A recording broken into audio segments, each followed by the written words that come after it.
მოგესალმებით, თქვენ უყურებთ 69 ეპიზოდს სპორტულ ანალიტიკური პოდკასტისა შედეგს მიღმა და შევიკრიბეთ საქართველოს ეროვნული ნაკრების ამხანაგური მატჩების გასაანალიზებლად. რეკასთან და რეზისთან ერთად ვიმყოფები, ბიჭო, მოგესალმებით პირველ რიგში. როგორ ახართ? მოგესალმებით ჩვენ გამომწერებსაც. როგორი სიამოვნეთ უყურეთ მატჩებს? უყურეთ, მაგრამ სიამოვნებისა. კარგი. შედეგებს არ უშავს ხარისხი უკეთესის საურჭოფოა. უკეთესის მოლოდინი გქონდა. მანამ სანამ უშუალოდ მატჩზე დავიწყებთ საუბარს, საოცრად უნდა გამოვეხმაუროთ საქართველოს ჩემპიონატის ალბათ ერთ-ერთი გამორჩეული ფეხბურთელის გარდაცვალებას 41 წლის ასაკში ჯაბადუალი გარდაიცვალა. ძალიან მოულოდნელად გულის შეტევა დაფიქსირდა, დასახელდა ასე ვთქვათ ოფიციალურ მიზეზად და ბუნებრივია ვიზიარებთ მისი მეგობრების, ოჯახის წევრების, ახლობლების მწუხარებას და ძალიან დაგვწყვიტა გული, იმიტომ რომ ჩვენ ალბათ ზუსტად ის თაობა ვართ, რომელმაც ნახა რეალურად ჯაბადუალი განსაკუთრებით საქართველოს ეროვნულ ჩემპიონატში, ხო?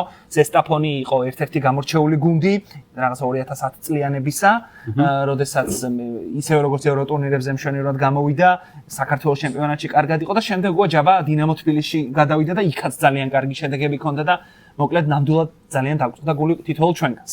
კი ბატონო. თქვენ ხო არ გინდათ გამორჩეული ფეხბურთელი იყო და ისეთ ფეხბურთელი იყო, რომ ბევრ ჰაილაიტს ქმნიდა. განსაკუთრებით ბრიუგესტანის დაპირისპირება ლეგენდარულია და დარწმუნებული ვარ ის ეპოქაში გადავლახავდით მაგ ბარიერსას. საქართველოს ჩემპიონატში რაც შეეხება უამრავი გოლი და სამახსოვრებელი მომენტი და ძალიან სამწუხაროა რომ ასეთმა ფიგურამ ასე ტრაგიკულად ვიტყვი რა ჯანმრთელობის პრობლემების გამო დაგვტოვა და მართლა ძალიან გული დასწვიდა ქართული ფეხბურთის გულშემატკივრებს. 100-ზე მეტი გოლი აქვს საბოლოო ჯამში ეროვნულ ჩემპიონატში გატანილი, როგორც ახასიათებენ ვინც პირადად იცნობდა ჯაბას, განსაკუთრებული პროფესიონალი. ბოლო პერიოდში ზესტაფონის მეოთხე ლიგაში მყოფი ზესტაფონის გენერალურ დირექტორად მუშაობდა და მაშინ როდესაც დაბრუნდა და ითამაშა. ხო, აი, როცა გაუჭირდა გუნდს ტრამვების თუ რაღაც მიზეზის გამო 11 კაცს ვერ კრავდა ზესტაფონი, დაბრუნდა, ითამაშა, გოლი გაიტანა და ნუ მოკლედ სახელოვანი ფიგურა იყო საქართველოს ჩემპიონატში ნამდვილად. კარგი, გადავიდეთ ნელ-ნელა მთავარ სასაუბრო თემაზე, რაც გვაქვს და რისთვისაც პრინციპში ვწერთ ამ ეპიზოდს. ეს არის ორი ამხანაგური მატჩი, UEFA-ს ერთა ლიგის დაწყებამდე ბოლო ტესტები და მახსოვს დაახლოებით 1 წლის წინ, როდესაც ვწერდით ეპიზოდს, მაშინ ბევრად უფრო კრიტიკულად ვუყურებდით, იმიტომ რომ უფრო რთული ჯგუფი ყავდა, ასე ვთქვათ, იქ ყავდა თურქეთი, ესპანეთი და ეხლა უკვე ვთვლით ყოველ შემთხვევაში რომ რაღაცა მეტნაკლებად დაბალანსებული ჯგუფია, გულისხმობ უნგრეთს, ჩრდილოეთ ირლანდიას, უკრაინას და გაცილებით მეტი მოლოდინი გვაქვს. რუმინეთით დავიწყოთ. თუ გინდათ დავიწყოთ იმით, რომ გურამ კაშია გავაცილეთ ეროვნული ნაკრებიდან, ლეგენდა ქართული ფეხბურთის და მე მგონი ისეთი მატჩი გამოვიდა, რომ გურამ კაშიას გაცილებით უფრო დაგვამახსოვრდება, ვიდრე რაღაცა ფერიული თამაშით უშუალოდ მოედანზე. ხო, ჩვენი გოლი იდეაში მეკარის შეცდომას მოყვა. ჰქონდა მომენტები ბუდუს ჰქონდა სხვადასხვა შორის ძალიან. ორი მომენტი ჰქონდა კარგი. ერთი დრაგუშინი რომ აქცია და კი. გურამ კაშია 2008 წლიდან საქართველოს ეროვნულ ნაკრებშია 18 წლიანი კარიერა უკვე ბევრი დასამახსოვრებელი მომენტი და 2013-დან არის თუ სწორად მახსოვს კაპიტანი 12 წელი იყო ეროვნული ნაკრების კაპიტანი უდიდესი მიღწევაა ძალიან გამოცდილი საჭირო ფეხბურთელი რომელმაც ბევრი დიდი მატჩი ითამაშა საქართველოს ნაკრების შემადგენლობაში სასიხარულოა რომ ის თავისი შრომა რაც ჩადო თავის კარიერაში რომ კარიერის ბოლოს დაუფასდა ჩემპიონთა ლიგაზეც ითამაშა ევროპის ჩემპიონატზე კაპიტნის რანგში გაიყვანა გუნდი და ასე ვთქვათ ამ შეიძლება უფრო დიდი კარიერას უნდა ჰქონოდა მაგრამ ასეთ კბილი ლუკმა ბოლოში შემორჩა და ძალიან დასაფასებელია რომ ეს ყველაფერი მოხერხდა ჩემპიონთა ლიგაზე ითამაშა ევროპის ჩემპიონატი და რაღაც შესაბამისი დაგვირგვინება ჰქონდა მის კარიერას. წინა ეპიზოდში ვსაუბრობდით ქართველი ფეხბურთელის მენტალიტეტზე, რაღაცა ზარმაცი ქართველი ფეხბურთელი, რომელიც სამწუხაროდ 2000-იანების დასაწყისში ბევრი ყავდა და ბევრის გახსენება შეიძლება ვისი კარიერაც ისე არ წავიდა როგორც პრინციპში მის ნიჭს შეესაბამებოდა და გურამ კაშია გიორგი ლორიასთან, ჯაბა კანკავასთან, ნიკა კვეკვესკირთან ერთად არის ის თაობა, რომელმაც ეს მენტალიტეტი, რაღაცა ამ მენტალიტეტის შეცვლა დაიწყო, ხო? თითოეული მწვრთნელი ვლადიმერ ვაისთან დაწყებული და საქართველოს ეროვნული ნაკრებში მომუშავე მწვრთნელები. ეს ბაია იყო პირველი, ასე ვთქვათ, ამათი ტერორი, რომ ყოფილიყვნენ დისციპლინირებულები, შრომის მოყვარეები და მოედანზე ბოლომდე დახარჯული. კი ბატონო, და აი იმ 4 ადამიანს, რომელთაგან უკვე არც ერთი არ არის ნაკრებში, ლორია იყო ბოლო ვინც გავაცილეთ, იქამდე ჯაბა. ეს ადამიანები არიან, ვინც განსაკუთრებული მაგალითი უნდა იყოს მომავალი თაობებისთვის და თითოეული ფეხბურთელი ახალგაზრდა თაობა, ხვიჩა კვარაცხელიას თაობას გულისხმობ, ძალიან ხშირად ამბობს იმას, რომ გურამ კაშია მისაბაძი კაპიტანია და გურამ კაშია მისაბაძი ფეხბურთელია უპირველეს ყოვლისა ვარჯიშებზე ჩანს ეს ხო?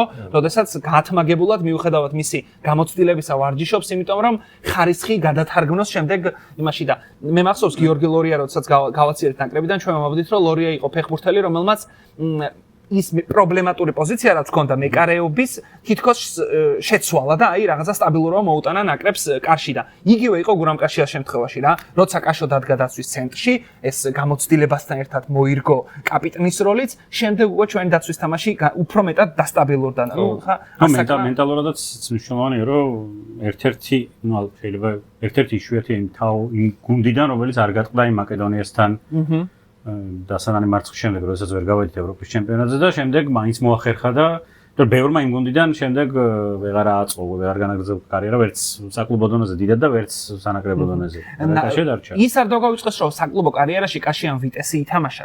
ვიტესის ისტორიაში ერთ-ერთი ტიტული მისი კაპიტანობით მოიგეს. ეს თასი აღმართა და ის პერიოდი, რავი, გიждდებოდნენ და დღემდე გიждდებიან დარწმუნებული ვარ ვიტესში გურამ კაშიაზე და ამერიკაშიც ითამაშა, სლოვან ბრატისლავასთან ერთად ხო იკაპიტნა ჩემპიონთა ლიგა ითამაშა როგორც ბეკამ თქვა და მოკლედ მისი ლამაზი კარიერა როგორც კლუბში ისე ნაკრებში დასასრულს მიუახლოვდა უბრალოდ ერთ-ერთი ის იმედიც მინდა რომ გამოთქვა იქნებ ერთი წელი რომელიმე ქართულ კლუბში ვიხილოთ. კი თქვა რომ არაო. ჯეოთიმთან თქვა ინტერვიუში რუმინეთთან მატჩის შემდეგ, მაგრამ ნუ ნახოთ. იქნებ მწვრთნელობა მინდა მეგონი ხო? ეგ დიდი ხანია მაგას ამბობს თან. ხო, ანუ ერთი დაბრუნება ხო ქონდა ლოკომოტივში დაბრუნდა. კი. ძალიან მცირე ხნით და ეს წავიდა სლოვანში ვლადიმერ ვაისთან. ხო გურამს სხვადასხვა უცნაური დასაწყისი ჰქონდა, იმიტომ რომ რაღაც თითქოს მისი პოზიცია ნაკრებში ვერ მოიძებნა, იქ ჩამშლელად თამაშობდა. კეცბა თამაშობდა ჩამშლელად. იქ შემდეგ მარჯვენა ფლანგზეც მოუწია, მარცხენა ფლანგზე მოკლედ არეული, მაგრამ აი როცა უკვე ნაკრების კაპიტანად და ცენტრალურ მცველად ჩამოყალიბდა, მისი თამაშის გაუმჯობესდა და უფრო უკეთესი ფეხბურთელი გახდა და უფრო დიდი ფიგურა გახდა ნაკრებისთვის, ვიდრე იმ საწყის ეტაპში იყო, სანამ თავის იპოვიდა ამ ფორმაციაში და შემადგენლობაში მწვრთნელები იცვლებოდა რა თქმა უნდა ჩვენთან ძალიან ხშირად და ის იყო რაღაცა ბურჯივით, რომელიც იცოდი რომ ის მუდმივად იქნებოდა და ასე ვთქვათ, არ გიღალატებდა არანაირ სიტუაციაში. როგორც ერთ-ერთ სიმღერაშია კაპიტანი იდგა როგორც მყინვარწვერი, ძალიან დიდი ხნის განმავლობაში იყო ეგ. მოკლედ, მადლობა გურამ კაშიას იმ ძალიან დიდი და კარგი კარიერისთვის. მე ვფიქრობ, რომ მისი რეკორდი 129 მატჩიანი დიდი ხანი იქნება ხელშეუხებელი, იმიტომ რომ უყურებდით იმ დღეს, რომ შორს არიან ყოველ შემთხვევაში ფეხბურთელები ამ ციფრის. ხო, მაგრამ ამდენი სანაკრებო თამაში თუ იქნა, ვიღაცა წამოეწა. მაყურებლებს აუცილებლად უნდა ვუთხრათ, რომ დაალაიქონ ეს ვიდეო, გამოიწერონ ჩვენი YouTube არხი და სურვილის სამებრ შეგიძლიათ რომ გამოყვეთ სხვა სოციალურ პლატფორმაზე. ჰაბს ჯუახსენოთ ბიჭებო აქვე, ჩვენი პარტნიორი კომპანია, რომელიც გვამარაგებს საქართველოს ეროვნული ჩემპიონატის მაისურებით და ჩვენ პერიოდულად ვათამაშებთ ამ მაისურებს და ძალიან მალე ჩვენს Facebook და TikTok გვერდზე დაიდება ბათუმის დინამოს მაისურის გათამაშება. სახელოსნო ბარში ვართ მოკლედ, მადლობა სახელოსნო ბარს იმისთვის რომ გვითმობს ამ ძალიან კარგ სივრცეს რომ ეპიზოდები ჩავწეროთ და წავედით ახლა რუმინეთთან მატჩი შევაფასოთ. ხვიჩა კვარაცხელიას გარეშე მატჩი გიორგი მიქაუტაძე არ ყავდა, გიორგი იერა და ზურიკო დავითაშვილი არ ყავდა, ანუ დანაკლისი როგორც ასეთი სერიოზული იყო. ოთო კაკაბაძე რომელიც ასე თუ ისე ძირითად შემადგენლობის ფეხბურთელად მოიაზრება არ ყავდა, თუმცა დაგვიბრუნდა ის ტრიო რომელზეც ხშირ შემთხვევაში ვამბობთ რომ თავარი ხერხემალი და არქიტექტორია ჩვენი თამაშისა. ჩაკვეტაძის პირველ თამაშზე, პირველ ტაიმზე თამაშზე უნდა კითხორეზე, იმიტომ რომ ჩატში აქტიურობდი რომ ძალიან მაგარი თამაში ჰქონდა. მაგარი ტაიმი ჰქონდა, ანუ ის იყო ან თან ჩამოთვალე ვინც იყო დანაკლისი, ანუ ბურთის პროგრესირებაში ის იყო მთავარი და თავარი კრეატიული მოქმედებებიც მასზე იყო. ძალიან დაგებული, ამიტომ ჩაკვეტაძე ძალიან კარგი თამაში ჰქონდა, ქვილთაიას ჰქონდა სხვა შორის კარგი თამაში, გოლის გარდა კიდე იყო რაღაც ეპიზოდები, როცა იგებდა მნიშვნელოვან ბურთებს ქოჩერაშვილს დაუგდო ერთხელ და კვერნაძე გაიყვანა შემდეგ ხო მე მგონი ერთ-ერთს მაგ გავუკეთე კედელი რო გაათამაშა ანუ მოკლედ რაღაც არამხოლოდ ამ რაღაც საჯარიმოში აქტიურობთ თანამ რაღაც ამ კომბინაციური მასშტაბს კარგად მონაწილეობდა და ხო გოიანის დებიუტზე ბევრმა ისაუბრა რომ ანუ ერთ-ერთი ოფცია და ვარიანტი იქნება ნახევარდაცვის ხაში სხვა მხრივ ნუ ალბათ უკვე ჩამოყალიბდა ნაკრები ისევ 3 მცველით ითამაშებს და ეს 4 მცველი დავივიწყეთ ამ ეპიზოდში ჩაკვეტაძის შეიძლება ეგოიანის დებიუტი უფრო გვიან ქონდა სანიოს ჩაფიქრებული ასე ვთქვა და პირველი ტაიმის ვენასთან ჩაკვეტაძე არ შეეცვალა. განსხვავება ჩაკვეტაძესა და ეგოიანის თამაშორის იყო ის, რომ ჩაკვეტაძე მისი ბუნებრივი პოზიციისკენ იწევდა უფრო ხშირად, რაც არის მარცხენა შემტევი, მით უმეტეს ხვიჩა არ იყო იქ და ორი ფორვარდის პოზიცია, ორი ფორვარდი როცა წავდა მოედანზე, იშლებოდა მეტი სივრცე და ცდილობდა რომ მარცხენა შეეტია, უბრალოდ ძალიან აქტიურად იყო ჩართული თამაშის აგებაში რა, ანუ სტილს და ტემპს მატჩისა აშკარად გიორგი ჩაკვეტაძე აკონტროლებდა და გვიხაროდა ის, რომ აი უკეთეს ფორმაში ჩანს. გიორგი ჩაკვეტაძე უბრალოდ აი ამ ტრამვამ ყველაფერი შეცვალდა. მეორე ტაიმში როცა ეგოიანი შემოვიდა მოედანზე, ეგოიანი უფრო მარჯვენა ფლანგისკენ იყო, სადაც გიზი მამაგეიშვილი იყო და ბარემ აქ თემას ხო ეგოიანის დებიუტს ცალსახად დადებითად შევაფასებ და იმედი მაქვს რომ აი ამ სიღრმეს გაგვიზრდის უპირველეს ყოვლისა ნახევარდაცვის ხაზში და მე მგონი იმაზე წყალიბდება ნელ-ნელა ვილისანიოლი რომ გიზი მამაგეიშვილი ერთ-ერთ ლატერალად განიხილება და ხო და იმის გათვალისწინებით რომ იქ ოტოკაკაბაძეა საბალობჟენსაც შეუძლია გიორგი გოჩოლეიშვილიც ale მოკლედ მარჯვენა ლატერალზე დიდი კონკურენცია და იმ მაგაზე რას ფიქრობთ? არ დაგვაუწყეს ისიც რომ გოლიც ასე თუ ისე ჩვენ კარში გიზის შეცდომას მოყვა. ეგრე შეცდომაზე ვერ ვისაუბრებ ზუსტად, მაგრამ ამ სანაკრებოებში ძირითადად ის გამოაჩინა, რომ არის იმის შესაძლებლობა ნაკრებში სიღრმე გაიზარდოს, სკამზე ადამიანების რაოდენობა გაიზარდოს და მაქსიმალურად ბილიც ალბათ იმას ცდილობს, რომ ყველაზე პრობლემატური პოზიციები რაც არის ჩვენ შემადგენლობაში, ეს არის ასე ვთქვათ, ფლანგის მცველები. რომელზეც საკმაოდ დიდი პრობლემა გვაქვს და აი ევროს შემდეგ გამოსდა, რომ ეგ დანაკლისს ჩვენ ვერ შევასვეთ, მანამდე შენგელია თამაშობდა იქ, რომელიც ბუნებრივად არ არის მაგ პოზიციის და მარჯვენა შემტევია, ასევე წიტაიშვილსაც ზუსტად იგივე შემთხვევა ჰქონდა, შესაბამისად უფრო ბუნებრივი პოზიციის მქონე ადამიანები ხდებიან ამ პოზიციებზე, მაგრამ გიზი არ არის ახლა მაგ შემთხვევაში, მაგრამ ფაქტია რომ შეუძლია. აჩვენა რომ აქ იმის შესაძლებლობა რომ წინ წავიდეს, იყოს პროდუქტიული, შექმნას რაღაც მომენტები. დაცვაში, რა თქმა უნდა, უფრო მეტად გამოსასწორებელი აქ თამაში იქიდან გამომდინარე, რომ არ არის მისი ნატურალური პოზიცია და მეორე მხარეს აზაროვმა ითამაშა და ხარებაში უნდა ითამაშა. მე ზოგადად საბა ხარებაშვილზე ძალიან დიდი იმედებს ვამყარებ. დიდი წარმოდგენის ხარ. კი, დიდი წარმოდგენის ვარ და ეროვნულ ჩემპიონატშიც როგორც თამაშობს.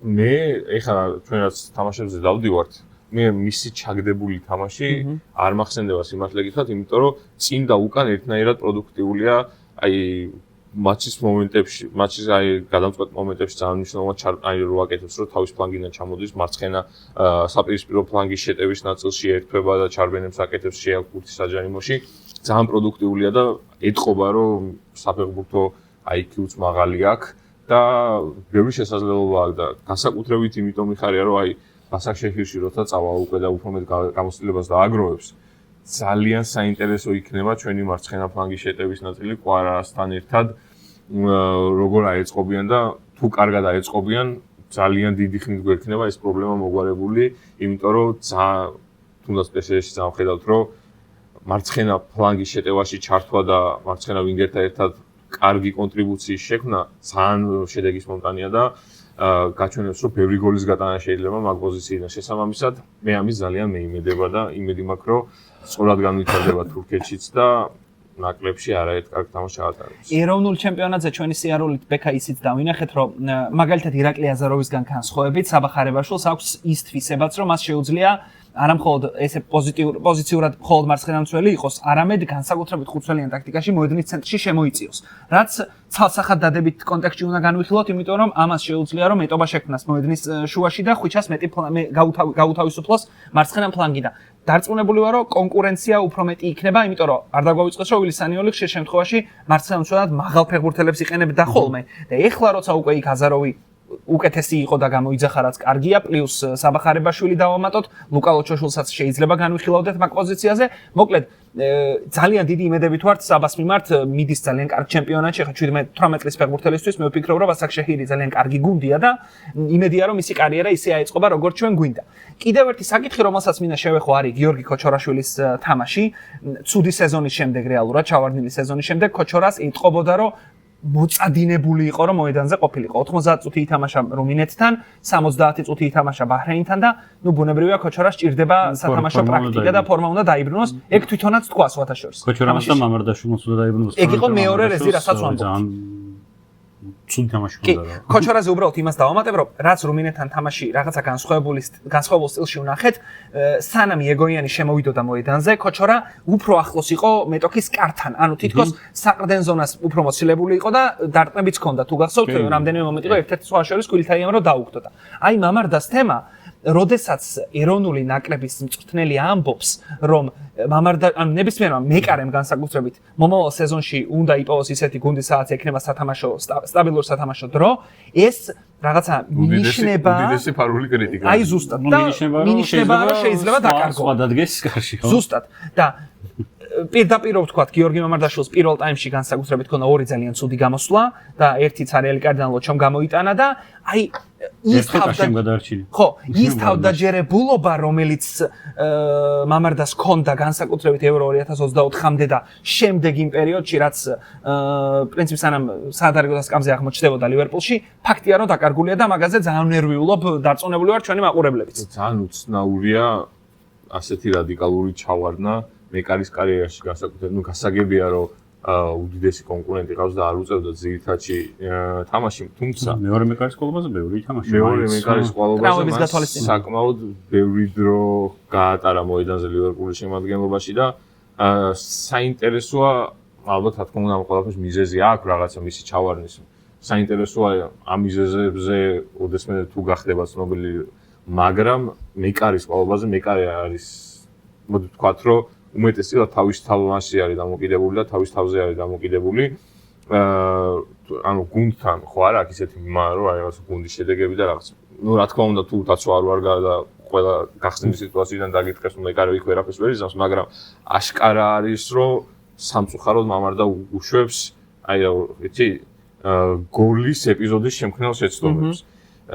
ჰაიქში შეცდომებს, რასაც შეიძლება გოლი მოყვეს. კი, აი ძალიან ხშირად და პრობლემა აქვს, რომ ხშირ შემთხვევაში მე რასაც ვაკვირდები ჩემი დილეტანტური თვალით ასე ვთქვათ, რომ ძალიან დიდი ბოლო თამაშებში რაღაც პრობლემები შეექმნა, კართან დაკავშირებით. კარს კარგავს აშკარად, პოზიციას ვერ არჩევს. არ ვიცი რატომ არის ის ასე ტონუსიდან ამოვარნილი, თუმცა ეხლა ის მომენტია ალბათ მის კარიერაში, რომ სასწრაფოდ უნდა გადაარჩინოს ალბათ თავისი კარიერა, იმიტომ რომ მან უკვე სტატუსობრივად სხვანაირად მუშაობს. შენ რო ლივერპულში მიხვედი ასეთი ერთ-ერთი ყველაზე ძვირი ფასი გადაიხადა შენში. მეკარის ფონზე ძალიან დიდი ფული 35 მილიონი, ძალიან დიდი პრესით, იმედებით და აბსოლუტურად საპირისპირო შედეგი გაქვს, რაც მოლოდინი ქონდა გუნდს და გულშემატკივრებს, როგორც ჩვენ და რა თქმა უნდა ლივერპულის გულშემატკივრებსაც.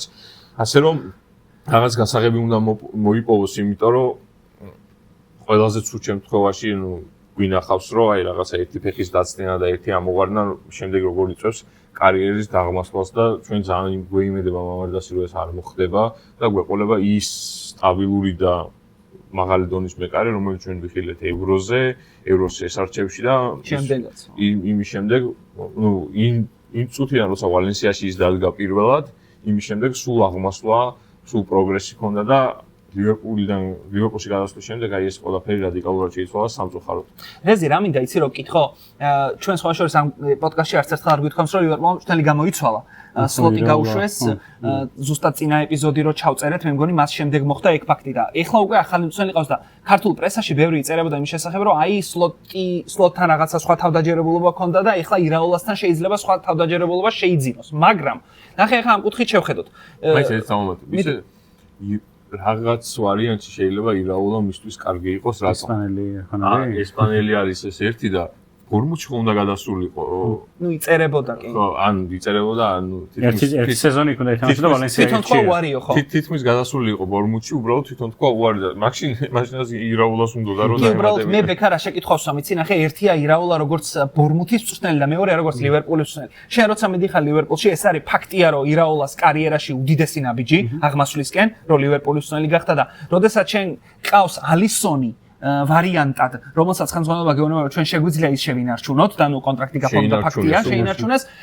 არის კი ირაოლა იმ რისკზე წამსვლელი, რომ მე ეხლა ჩემს იმას რა ქვია, სათამაშო შედეგებს დავთმობ და ვენდობი მამარდაშვილს, რომელიც არც ისე კარგ ფორმაშია, თუ მირჩევნია, რომ გავყვე იმ ნაცად გზას, რომელიც არის ალისონის კარში ჩადგომა, თუ ალისონმა რაღაც შეცდომა დაუშვა, ლივერპულის ფანები ნაკლებად კრიტიკულები არიან იმის მიმართ. მე ამას ვუყურებ რა, ცოტა მან მეორე საკითხიც არის, იმიტომ რომ ეგ ნდობა შეიძლება ისე მაგრად იმოქმედოს გიორგიზე, რომ რაღაცა ყველაფერი დაუბრუნდეს, ასე ვთქვათ, თავის თავდაჯერება, ყველაფერი განწყობა შესაბამისი მოედანზე გამოსვლის და ფსიქოლოგიურად და მენტალურად ბევრად ყარად იყოს. ეხლა ჩემს წარმოდგენაში რომ რაღაცა ფსიქოლოგიურადაც შეიძლება პრობლემები აქვს, იმიტომ რომ ის მიჩვეული იყო პირველობას, მიჩვეული იყო იმას, რომ თავისთვისაც საიმედო იყო შეიძლება გუნდის გადარჩენა, მაგარი ბურთების მოგერიება და ეხლა რაღაც ის ნაპერწკალი გამქრალია და შეიძლება ეგ იყოს განაცხადი ფაქტორი, რომ ახალი მწვრთნელი როცა ასე გენდობა და ასეთ გამოცდილზე წინ დაგაყენებს, რომ და ალისონ სკამზე გადასვას ეხლა ეგეთი რაღაცები კასილდას გადასვას სკამზე, ეგ არაფერი და პორტოში გაყიდეს ბოლოს. ალისონ კასილდას ზოგადად მეგარეა. არის ხარა. აბა კომენტარები. არის ხარ. ნუ არა, რეზი შენ რას ფიქრობ? უბრალოდ ირაოს იმდენი რაღაცაა გამოსასწორებელი. ლივერპულში ყველა გოლში ისეთ საშინელება დატრიალდა სეზონში რომ არ ვიცი მე კარით რატო დაიწყებს ლივერპულს ჭირდება გადატრიალება ხო ანუ და ამ გადატრიალებაში შეიძლება ალისონის გადატრიალება არ ვიცი ძალიან სკეპტიკურად ვუყურებ პირდაპირ მე ვმხრობ რომ წავიდეს ლივერპულიდან არა თუ ეგ არ მოხდება რომ პირველობას არ გამოუცხადებენ რომ შენ პირველი მეკარე იქნები რა თქმა უნდა სხვა გუნდში უნდა წავიდეს და ეგ ალბათ იმის მინიმანიშნებელია რომ პრემიერ ლიგა არ არის მისი სტილის ჩემპიონატი. მე ვფიქრობ რომ დაახლოებით ერთი კვირის წინ იუვენტუსზე დაიწერა ძალიან აქტიურად და მე ვფიქრობ რომ ეგ კიდევ განხილვაშია ესე მგონია რა. იუვენტუსი შეიძლება იყოს ეხლა მშვენიერი ვარიანტი. უბრალოდ ლივერპული ფაქტია რომ ლივერპულს გათვლა აქვს იმაზე რომ მე ეხლა არენდით გავუშვებ მამარდაშვილს. დავიბრუნებ ნახოთ რა იქნება. ეს იმიტომ ხდება ჩემი აზრით რომ რაღაცა გრძელვადიან პერიოდში შეიძლება არ ვენდობოდე მაინც მამარდაშვილს უბრალოდ იმ მიახლოებულ ფასად მაინც შევძლო გაყიდვა გაისად რა. ეხლა გაჭირდება მამარდას თუნდაც 20 მილიონად გაყიდვა და სამომავლოდ თუ ერთი კარგი სეზონი რაღაცა 35 მილიონთან მიახლოებულ ფასად შეიძლება გაიყიდოს. კარგი, შუაში ვართ დაახლოებით გადაცემის ბოლოსკენ გავდივართ და კიდევ ერთხელ ჩვენს გამომწერებს ვთხოვ რომ დაალაიქონ ეს ვიდეო და გამოგვიწეროთ მეგობრებო, ვისაც არ აქვს გამოწერილი ჩვენი არხი, ძალიან ბევრია ეგეთი. წინა ვიდეოზე დაახლოებით 56% იყო გაგიკვირდებათ და მოკლედ subscribe ღილაკს, რომელიც ნახევარი წამის ამბავია, სულ დააჭირეთ და ძალიან გაგვიხარდება. ბოლოს ვიტყვი რუმინეთთან დაკავშირებით, ერთი წლის წინ ივნისის ტესტებზე დიდი კრიტიკა იყო მოწინააღმდეგეებზე, კაპოვერდეზე და ფარერებზე და რუმინეთზე იგივეს ვერ ვიტყვით, იმიტომ რომ რუმინეთი კარგი გუნდია, FIFA-ს რეიტინგი საერთოდ ჩვენზე წინ არის. და მე მგონი რაღაცა ფედერაციამ ისე შეარჩია, რომ ეხლა უფრო რაღაცა კარგი გუნდი რუმინეთი და მერე უფრო ნაკლები ტესტი და ნაკლები რაღაცა რთული თამაში და ნუ ბაჰრეინთან ეგეთი გამოვიდა. ნუ ყვარასთვისაც იდეალური თამაში იყო. კარგი ხასიათზე ჩამოვიდა და შედარებით მარტივი თამაში ჰქონდა, სადაც არ იქნებოდა ისეთი რომ ბებრძოლაში შესული იყო, მით უმეტეს დაზიანებული ფეხით უბრალოდ ეგ მაინც ისე უყარას ხასიათზე გოლი გაიტანა. მიქაუტაძეს გაუთანაბრდა 23-63. ჩამოვიდა ჩემპიონთა ლიგის ფინალიდან დაღლილი, იქით-აქეთი არა უამრავი, ჯერ პარიზი, მერე ბუდაპეშტი რაღაცა და კაპიტნის რანგში, უკვე სრულფასოვანი კაპიტნის რანგში პირველი მატჩი ჩაატარა და ეს რა თქმა უნდა ძალიან დიდი დაფასება და სიყვარული მას იმისთვის, რომ ასე უდგება ქართულ ეროვნულ ნაკრებს, ბევრი დაპირებას მოგვცა, რომ მისი ოცნებები ჯერ არ დასრულებულა და აუცილებლად საქართველოს ნაკრებთან ითამაშებს მსოფლიო ჩემპიონატზე და ვფიქრობ, რომ ეს არის, როდესაც ასეთი მაგალითი ყავს, კიდევ ერთხელ იმ თემას უნდა დავუბრუნდეთ, რომ ასეთი მაგალითი ყავს და ასეთი ცეცხლი უნთია მას. შეუძლებელია, რომ ეს ცეცხლი არ გადმოგედოს და იმედი მაქვს, რომ ეს სხვა ფეხბურთელებსაც გადაედება და ისეთივე ეჭვამეპარება, რომ იქ мотиваცია არავის არ აკლია, უბრალოდ ხუჩას აქვს რაღაცა ისეთი, რომ აგიყოლიოს ძალიან დიდი ლიდერული თვისებები, რომ გაჰყვე მას და ბოლომდე დაიხარჯო მოედანზე შესაბამისად. მიუხედავად იმისა, რომ დიდი კაპიტანი დაუკარგეთ, ვფიქრობ, რომ არანაკლებ დიდი მოდის და შესაბამის შედეგებსაც, რასაც ეს ადამიანი გვირდება, ყოველთვის ასრულებს. მე მაშინ დარწმუნებული ვარ და მჯერა მისი, რომ უდიდეს მიზნებს მიაღწევს საქართველოს ნაკრებისთვის. ბაჰრეინთან თამაშზე რა ვიცი მე ერთი შეკითხვა მექნება ალბათ. სულ მეტი საუბარი რომ საქართველოს რაღაც რამდენიმე სცენარი უნდა იცოდეს თამაშის და რაღაცა. ბაჰრეინთან რასაც ჯერ იყო ხაზში 5 მცველით დაწყება პირველი ტაიმის, როცა ბაჰრეინია და რაღაც და რატო არ გამოიცადა თქვათ ისე 4 მცველითაზე ტაქტიკა, თუ სამეულმა უკვე საბოლოოდეს გადააგდო ეგ სქემა და მორჩა იმდენი კრიტიკა და იმდენი უარყოფითი შედეგი მოყვა 4 მცველიანს, იმიტომ რომ გუნდი რომელიც პირველივე დღიდან იმისთვის ემზადება რომ სამცველიანზე ვითამაშოთ, ამან მოგვიტანა შედეგი, შენს უკვე ფსიქოლოგიურად ეწყობი რომ ეს არის ჩემი თამაში, შენ უფრო ნატურალური გახდა ეგ თამაში შენთვის და აი მოულოდნელად გადაწყობა რაც თურქეთთან იყო რომ უცებ მოდი აბა 4 მცველით ვითამაშოთ 4-3-3 და შეუტიოთ და გოლები გავუკეთოთ. სამხრეთს რომ მოუგეთ ჩაითვალა. ჩვენ 4 მცველით მარტო ესპანელებს ვთამაშებთ ხოლმე ეგრე გვაქვს. მაგის მიზეზი რეზი 5 მცველით თამაშის მიზეზი ისიც არის ჩემი აზრით, ეს იყო პირველი თამაში კაშიას შემდეგ, ხო, კაშია წავიდა და ეხლა უკვე ფაქტია, რომ ნომინალური 3 ცენტრალური მცველი, ვინც უნდა იყოს, არის ვარიანტებად რო ვთქვა, საბა გოგლიჩიძე აუცილებლად, ლუკა ლოჩოშვილი აუცილებლად და ილია ბერიაშვილი, რომელიც შევნად გამოიყურებოდა ასე მარტივად რო ვთქვა, ჭუბიც მოასწრო იმასთან, ბაჰრეინელებთან და ამ სამ მცველში სავარაუდოდ ერთ-ერთი მარჯვენა მცველის ალტერნატივა არის ივაგელაშვილი და მარცხენა მცველის არის კონკურენტი ასე ვთქვათ ლუკა ლოჩოშვილის არის ლაშა დვალი, რომელმაც გუშინ არ ითამაშა და მე ვფიქრობ რომ ეს ანუ აქ უკვე რაღაცა გვანახა სანიოლმა რომ სექტემბერში განვიხილავ რომ ამ სამი ცენტრალური მცველით ვითამაშო.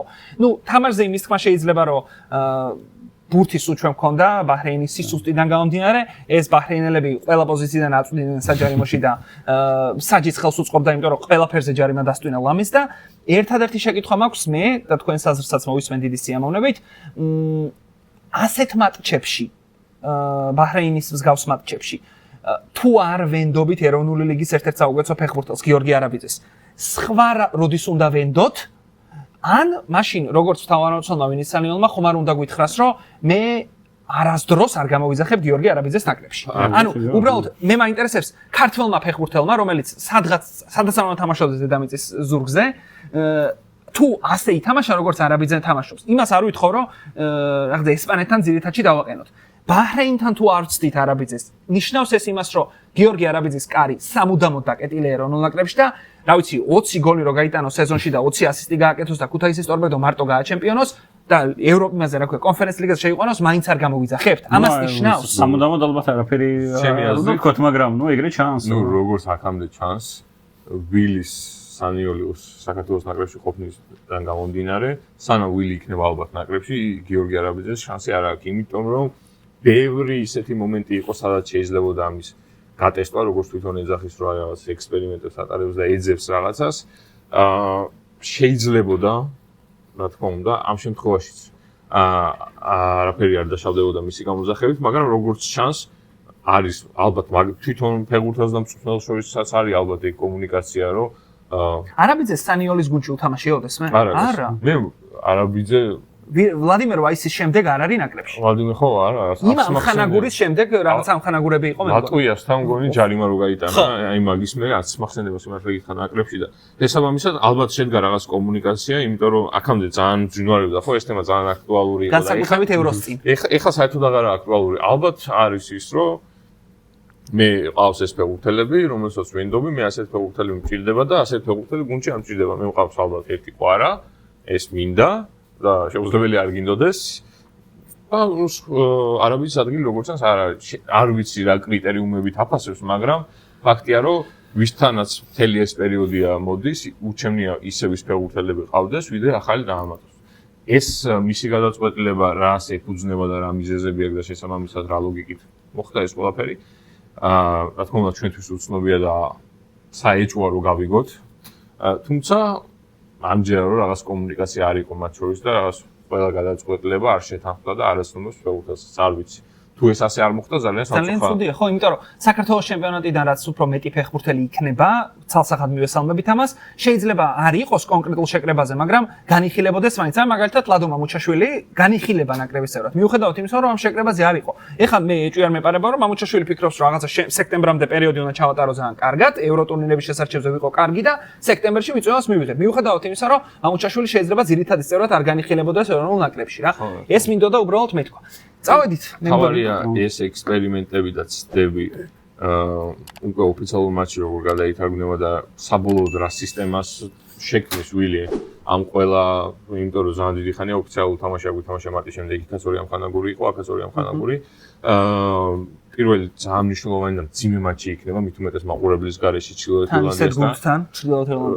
ირლანდიასთან რომელიც ფიზიკურად ძალიან ძლიერი ასე ვთქვათ ჩვენი ერთ-ერთი სისუსტე რაც არის მეორე სართულზე ძალიან მაღლები არიან და კარგად თამაშობენ და ფაქტობრივად ნეიტრალურ მოედანზე გამოდის თამაში რაც ძალიან სამწუხაროა იმ ძალიან სული ფაქტისა, რომ სომხეთთან გადავლილ სომხეთთან, რომელიც აი რაღაც სისულელები დაფრთხილდეს, ისე მოუგეს და შევარდნენ და სომხეთის ტრიბუნისკენ ისოდენ რაღაცას, ну ვისაუბრეთ მაგაზე და მაგრამ აი დამსახურებული დასჯა, აბსოლუტურად დამსახურებული დასჯა, იმიტომ რომ არ შეიძლება მაგას აკეთებდეს და სამწუხაროა რომ ну ეხლა ეროვნულ ლიგაშიც დაფიქსირდა ეგ, რომ ეგ არ არის რა ლამაზ და უდიდესი დანაკლისია გულშემატკივარი მაგ თამაში, რომელიც არის გამხსნელი ეგეთი მძიმე მეტექოსთან და აუცილებლად მოსაგები თამაში, იმიტომ რომ არ არის ეგ მარტივი ჯგუფი, უნგრეთი, უკრაინა, ჩრდილოეთი ირლანდია ძალიან რთული ჯგუფია, სადაც თითო კლუბს გადამწყვეტი მნიშვნელობა ექნება და უმნიშვნელოვანესია მოგები დაწყება. იმედი მაქვს, რომ ეს არ იქნება გადამწყვეტი ფაქტორი მატჩში და მოვიგებ, თუმცა რა თქმა უნდა გულშემატკივრის გარეშე ფეხბურთს უნახევრდება ფასი. კი ბატონო. კარგი, სექტემბრის მატჩებზე ჩვენ აუცილებლად გვექნება დრო და ყურადღება იქეთკენ რომ ვისაუბროთ ძალიან ბევრი, იქამდე დიდი დროა. მანამდე მადლობა უნდა გითხრათ ბიჭებო საინტერესო საუბრისთვის. კომენტარებში აუცილებლად დაგვიწერეთ თქვენ რას ფიქრობთ ამ ტესტებზე, ზოგადად ვილის სანიოლის მიერ გამოძახებულ ფეხბურთელებზე, შერჩეულ ტაქტიკებზე და ასე შემდეგ. ვიდეოს დალაიქება არ დაგავიწყდეთ, მეგობრებო, არხის გამოწერა არ დაგავიწყდეთ, ვისაც არ ყავართ გამოწერილი, ზარის ღილაკი შეგიძლიათ ჩართოთ და დავაფასებთ ამ ყველაფერს. სახელოსნო ბარში ვიყავით მოკლედ, გამოვიდა საკმაოდ საინტერესო საუბარი და კიდევ ერთხელ სახელოსნოს მადლობა იმისთვის, რომ გვითმობს ამ სივრცეს. HubSpot ჩვენს პარტნიორ კომპანიას კიდევ ერთხელ მადლობა. ძალიან მალე გავათამაშებთ დინამო ბათუმის მაისურს, როგორც თქვით. ეს არის და ეს. შევხვდებით ძალიან მალე მსოფლიო ჩემპიონატის დაწყებამდე რამდენიმე საათით ადრე, გვინდა რომ ეპიზოდი დავდოთ, რომელზეც უშუალოდ მსოფლიო ჩემპიონატზე ვისაუბრებთ. დროებით. კარგად მზადდებოდი.